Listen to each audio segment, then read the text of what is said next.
4h19, você está no Bandeirantes Acontece, nós vamos juntos até às 5 horas da tarde. Agora a nossa entrevista do dia com o Paulo Feldman, economista e professor da FEA USP, para falar sobre o avanço nos serviços no mês de julho. Afinal de contas, os serviços avançaram 1,1% em julho, atingindo um patamar mais alto, né, nos últimos 5 anos, mas ainda assim abaixo, né, daquilo que já foi um recorde. E a expectativa tua, Paulo Feldman, é de que nós continuaremos tendo um aumento nos serviços ou nós chegamos no pico? Boa tarde, prazer tê-lo aqui no Bandeirantes Acontece. Convite e oportunidade.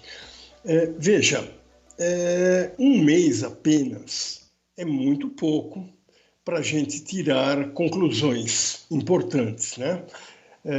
Então, foi um crescimento ótimo, mas não dá para a gente concluir que esteja havendo uma boa recuperação no setor de serviços. É muito provável que este ano nós tenhamos um crescimento de uma forma geral em toda a economia brasileira.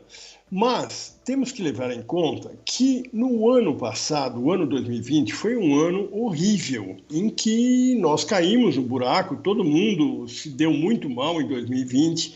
Então, o ano de 2021 é um ano que tem que haver crescimento, porque a base de comparação, que é o ano 2020, é muito, muito baixa. O importante, as comparações importantes são contra o ano 2019. E nesse caso, nós ainda não estamos vendo muito resultado positivo, não. É possível que ao final deste ano, inclusive no setor de serviços, a gente não chegue no patamar que nós estávamos no ano 2019. Vamos crescer em relação a 2020? Sim. Mas isso não quer dizer que estejamos realmente tendo um crescimento importante, porque teríamos que estar crescendo acima de 2019, e isso é muito pouco provável que aconteça. Só uma última coisa, Sônia, se você me permite, claro. Até em cima do que disse o professor, me corrija se eu estiver errado, Paulo, é aquela coisa do 100% de zero, né? Tivemos um aumento de 100%, mas baseado no quê? Não dava para ser pior do que no ano passado, né, professor? É mais ou menos isso que está acontecendo. Quer dizer, é claro que em relação a 2020 a gente tem que crescer, mas a gente tem que levar em conta o seguinte. Agora, há pouco tempo, saíram as informações do segundo trimestre do ano, para mais de 30 países importantes, quanto cresceram no segundo trimestre de 2021. O Brasil ficou próximo de zero, foi 0,3%. E até o ministro Paulo Guedes comentou que ficou ligeiramente decepcionado, etc. Mas, então veja, quando você analisa um trimestre, é melhor do que você analisar um mês. Na avaliação do trimestre, do segundo trimestre, a gente se deu mal, a gente saiu pior do que a maioria dos países. Então, ainda não dá para a gente ficar otimista em relação ao que está acontecendo. Primeiro porque é um único mês, foi um crescimento muito pequeno, por sinal, 1,1%, é pouco. Mas um mês não dá para se ter base nenhuma, e quando a gente pega dados importantes, como dados mundiais de 30 países, a gente vê que o crescimento do Brasil é muito pequeno, ainda, infelizmente. Professor Paulo Feldman, um prazer tê-lo aqui conosco no Bandeirantes Acontece, a Sônia Blota aqui falando. Eu gostaria de perguntar para o senhor a respeito de uma reportagem que eu fiz na semana passada sobre a abertura de 20 mil vagas temporárias no Brasil. E além do setor de serviços, fala muito na hotelaria. É um setor que tenta recuperar aí o tempo perdido, que infelizmente foi muito prejudicado por essa pandemia, e é que agora aposta no setor, melhor dizendo, no feriado do dia 12 de outubro e também no Réveillon. Já começa a se aquecer para isso. O senhor sente otimismo nesse setor? Sim, Sônia. Por sinal, eu vi a sua matéria. É muito boa. O que vai acontecer agora, o que está acontecendo é que justamente os setores que se deram pior no ano 2020 agora vão ter uma recuperação. É o caso da hotelaria, é o caso dos restaurantes, é o caso do transporte aéreo e até o transporte rodoviário. Sofreram muito em 2020. Então, agora, mandaram muita gente embora em 2020. Então, agora estão recontratando, estão se recuperando aos poucos. É natural que isso aconteça e é o esperado. O setor de turismo sofreu muito e deve ter uma recuperação importante neste ano. Deve ser um dos grandes puxadores do crescimento no Brasil este ano, o setor de turismo, destacando a hotelaria. Zaidan. Ô, meu professor, como vai? Satisfação tê-lo aqui na Bandeirantes. Prazer falar com você, Zaidan. O prazer é meu, Feldman. E com relação, como você disse, a comparação com 2020, ela é sempre, claro, uma distorção, né? Ninguém pode falar numa tendência, em consolidação de crescimento, quando a gente está comparando com o fundo do poço, o fundo do buraco. Agora, o setor de serviços, houve uma época em que era a agricultura, depois a indústria, mas hoje é o setor com maior peso na formação do produto interno bruto. Se esse crescimento se sustentar com todas as variáveis que o senhor já citou, dependemos ainda de muitas circunstâncias favoráveis para que esse crescimento se sustente ao longo do tempo. Mas qual o impacto disso, do setor de serviços, no mercado de trabalho, quando a gente tem esse cenário terrível aí de alguns dezenas de milhões de desempregados? Esse é o grande problema, Zaidan. O número de desempregados é muito grande.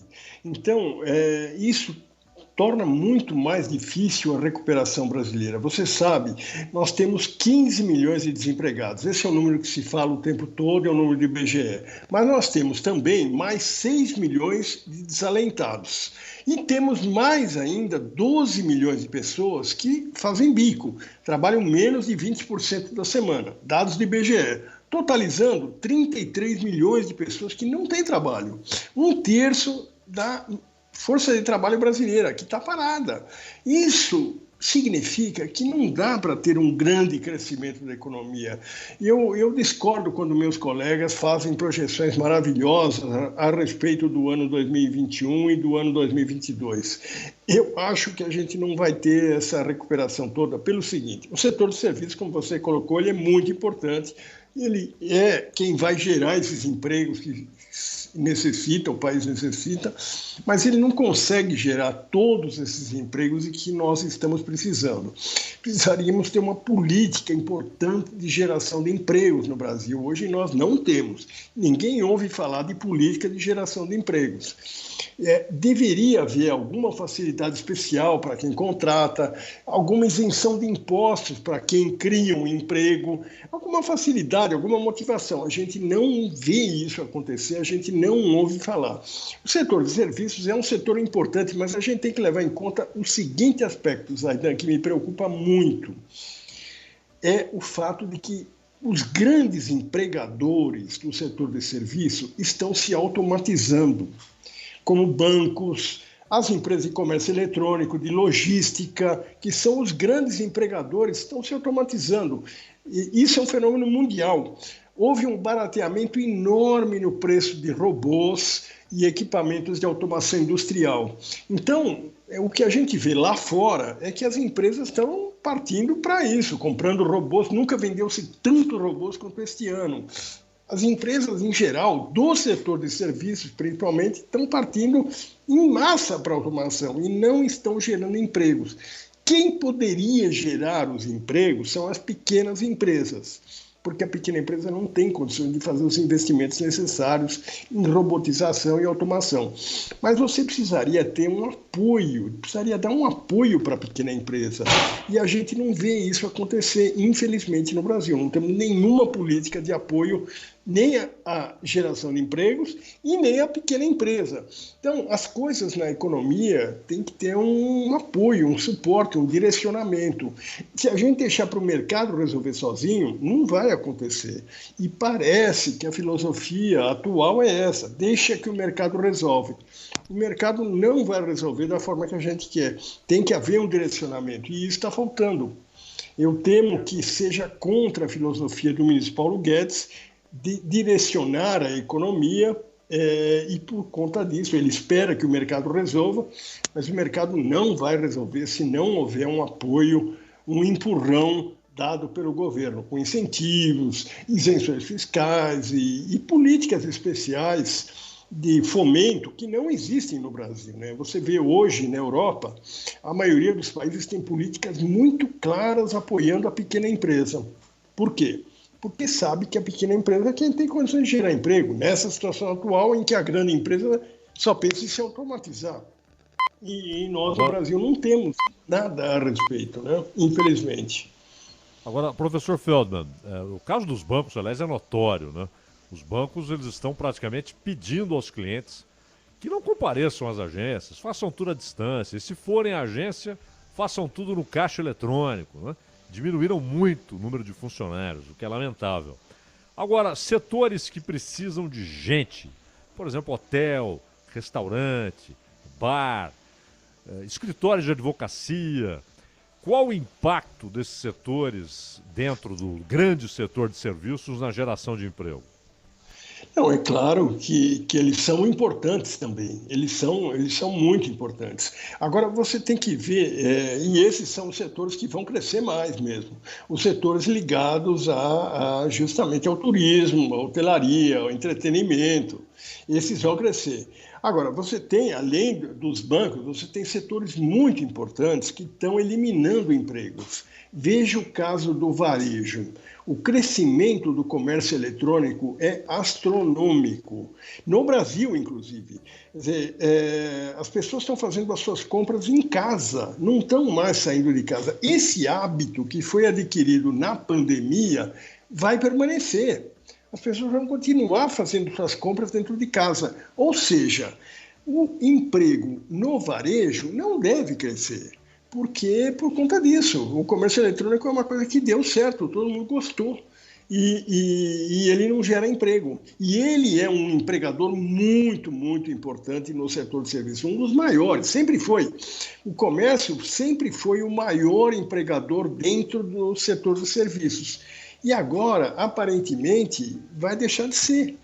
E isso é muito preocupante. Então, nesta hora que seria importante se fomentar o apoio às pequenas empresas. Eu vou só te dar um exemplo trivial para você ver como isso é importante. Paris, que é uma das cidades mais conhecidas do mundo, proibiu as grandes redes de supermercados de terem lojas na cidade de Paris. Por quê? Porque quis apoiar o pequeno comércio, a pequena rotisserie, a pequena mercearia, senão acabaria com elas. Então, esse tipo de medida, que é uma espécie de reserva de mercado para a pequena empresa, tem que ser tomado. Vou te dar um outro exemplo nessa linha. A Itália. A Itália inteira, você só pode ter farmácias pequenas. A Itália não permite cadeias de farmácias. Por quê? Para prestigiar justamente a pequena empresa, pequena empresa farmacêutica, porque ela gera emprego. Se você permitir as cadeias, você vai ter eliminação de empregos. Então, essa é uma coisa que nós teríamos que introduzir no Brasil. Mas, infelizmente, é uma questão cultural difícil. O Brasil não tem essa preocupação com a pequena empresa. É a pequena empresa que gera a maioria dos empregos. Nós deveríamos apoiá-la com muito mais intensidade. Então, eu temo, você levantou um ponto muito importante, Zaidan, mas eu temo que em poucos segmentos dentro do setor de serviços nós teremos uma grande contratação de funcionários.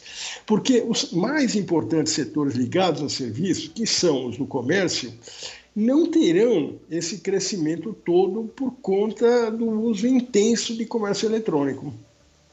Professor, é aí que entra a questão. Se nós não temos um plano governamental, algo que faça com um incentivo das pequenas empresas, de empregos, um programa para jovens, assim, eu digo de forma suficiente. Até tem, mas não está sendo suficiente. As pessoas estão reclamando muito do desemprego e a gente vê pelo noticiário que nós trazemos aqui na Rádio Bandeirantes. Aí a gente vê profissões do futuro. O jovem que quer hoje se capacitar, que está procurando um lugar ao sol, ele já não tem experiência, ele precisa começar no mercado. Professor, por onde ele deve começar? E o senhor citou uma coisa muito importante, que é essa digitalização da vida, né? Dos serviços, principalmente. Então, tem muita gente indo para essa área de TI, né? Essa área de informática. É o caminho certo ou precisa de algo mais? Isso aí vai ser só um complemento daquele estudo tradicional que já temos? Olha, esse é um tema que a gente discute muito lá na FEA, Faculdade de Economia e Administração. E uma das coisas que se decidiu recentemente é se dar uma formação maior na área de empreendedorismo, porque esse jovem, com muita chance, vai ser um empreendedor. É cada vez menos provável que ele consiga aquele emprego que há 20 anos atrás era muito fácil, numa grande multinacional ou numa grande empresa brasileira. Tão sonhada carteira assinada, professor. Exatamente. Agora, o mais provável é que ele venha a ser um empreendedor e ele, então, precisa aprender como que se faz isso. Quais são os conhecimentos que ele tem que adquirir para ser um empreendedor. Isso é uma coisa muito importante que nós estamos procurando fornecer a esse jovem. Isso, por incrível que pareça, isso é mais ou menos novidade no Brasil. Mesmo os cursos de administração, até há pouco tempo, não davam formação em empreendedorismo, quase nada. E agora a gente percebeu que isso é muito importante. É claro que também a gente está levando em conta a experiência internacional. E mais uma vez eu vou ter que falar da Itália, porque na Itália isso é comum. A formação em empreendedorismo na Itália é dada no colegial. Antes do jovem entrar na universidade, ele já adquire os rudimentos de administração e de empreendedorismo. Talvez por isso que a Itália seja o país mais bem-sucedido do mundo em pequenas empresas. Mas eu acho que essa é uma formação importantíssima que tem que ser dada.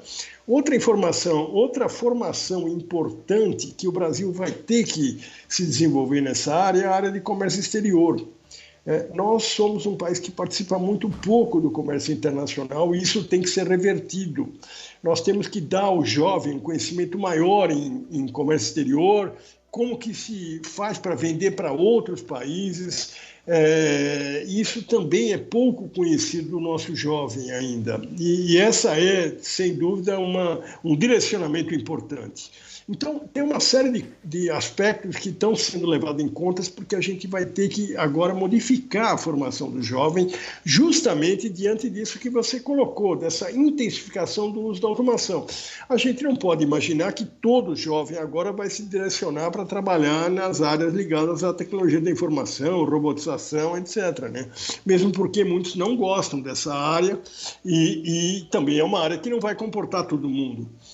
Eu acho que é um desafio importante que nós temos esse agora de qual é efetivamente a formação que nós temos que dar ao jovem para que ele possa se sair bem daqui a 10, 15 anos, quando o mundo vai estar passando por uma transformação gigantesca, né? Que é o que os futurólogos preveem, que o mundo daqui a 10, 15 anos vai ser completamente diferente, e as profissões, inclusive, né? As profissões que hoje existem, é provável que não existam mais daqui a 10 anos, e daqui a 10 anos vão surgir profissões que a gente nem imagina hoje. Então, aí entra um ponto importante, que é o seguinte: é importantíssimo que se dê uma formação geral para o jovem, para que ele tenha um conhecimento geral, para que ele possa se sair mais ou menos bem em qualquer área que apareça, porque profissões novas vão aparecer, e o jovem tem que estar mais ou menos preparado para entrar nessas profissões, ele tem que saber como que ele faz para isso. Uma coisa fundamental é desenvolver no jovem a capacidade de aprender novas coisas, estudar e aprender novas coisas. Isso vai ser certamente muito importante nos próximos anos. Professor, para fechar da minha parte, o senhor falou sobre futurólogo, fazendo um exercício de futurologia. O senhor falou sobre esse pequeno aumento, esse pequeno crescimento no setor de serviços, né, na casa de 1%, até em comparação ao ano de 2020, que foi trágico. Para 2022, de novo, é um exercício de futurologia, mas o que o senhor imagina? Qual a perspectiva para o próximo ano? Olha, é um ano difícil, complicado, porque nós teremos eleições. Mas, justamente pelo fato de que nós vamos ter eleições, haverá, sem dúvida nenhuma, um grande esforço do presidente no sentido de aumentar a sua popularidade, né?